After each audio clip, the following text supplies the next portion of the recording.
ನಾನು ಎಲ್ಲ district incharge ಮಿನಿಸ್ಟ್ರಿಗಳಿಗೆ ಹೇಳಿದ್ದೀನಿ, ಜಿಲ್ಲಾ ಮಟ್ಟದ ರಿವ್ಯೂ ಮೀಟಿಂಗ್ ಮಾಡಬೇಕು ಮತ್ತು ಜನಸ್ಪಂದನ ಕಾರ್ಯಕ್ರಮ ಮಾಡಬೇಕು ಅಂತ. ನಾನು ಕೂಡ ಎಲ್ಲೆಲ್ಲಿ ಹೋಗ್ತೀನಿ ಅಲ್ಲೆಲ್ಲ ಕಡೆ ರಿವ್ಯೂ ಮೀಟಿಂಗ್ ಮಾಡ್ತೀನಿ ಜಿಲ್ಲಾ ಮಟ್ಟದ.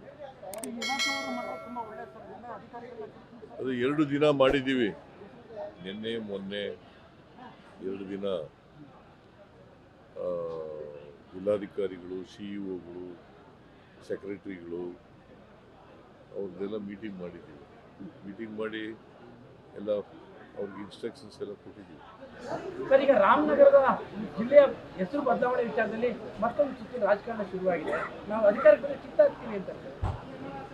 ರಾಮನಗರದ ಜಿಲ್ಲೆಯ ಎಲ್ಲ ಮುಖಂಡರುಗಳು ನಿನ್ನೆ ಬಂದಿದ್ದರು. DK ಶಿವಕುಮಾರ್ ನಾಯಕತ್ವದಲ್ಲಿ ಬಂದಿದ್ದರು. ನಮಗೆ ಮೊದಲಿಂದ ನಾವು ಬೆಂಗಳೂರು ಅಂತ ಇದ್ದೀವಿ, ಅದರಿಂದ ಬೆಂಗಳೂರು ದಕ್ಷಿಣ ಜಿಲ್ಲೆ ಅಂತ ಮಾಡಬೇಕು ಅಂತ ಬದಲಾವಣೆ ಮಾಡಬೇಕು.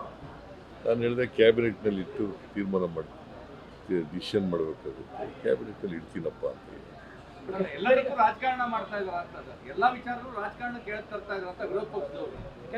ನಾವು ಅಧಿಕಾರಕ್ಕೆ ಬಂದ್ರೆ ಹೆಸರನ್ನ ಕಿತ್ತಾಕ್ತೀವಿ ಅಂತ ಬದಲಾಯಿಸಿ ಎಲ್ಲ ವಿಚಾರವನ್ನ ರಾಜಕಾರಣ ಮಾಡ್ತಾ ಇದಾರ ಅಂತ.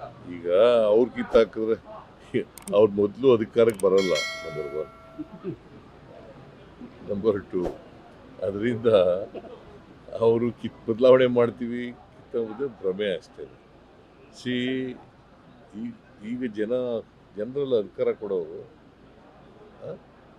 ಕೊಡೋರು ಯಾರು? ನಾನೇ ಚೀಫ್ ಮಿನಿಸ್ಟರ್ ಆಗ್ಬಿಡ್ತೀನಿ ಅಂದ್ರೆ ಆಗಕ್ಕಾಗುತ್ತಾ? ನಾವು 5 ವರ್ಷ ವಿರೋಧ ಪಕ್ಷದಲ್ಲಿಟ್ಟು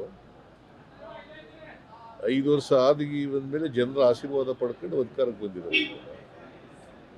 136 ಸೀಟ್ ಗೆದ್ದು ಜನ ಆಶೀರ್ವಾದ ಮಾಡಿ ಗೆದ್ದಿದ್ದಾರೆ. ಕುಮಾರಸ್ವಾಮಿಗೆ ಆಶೀರ್ವಾದ ಮಾಡಿದಾರ?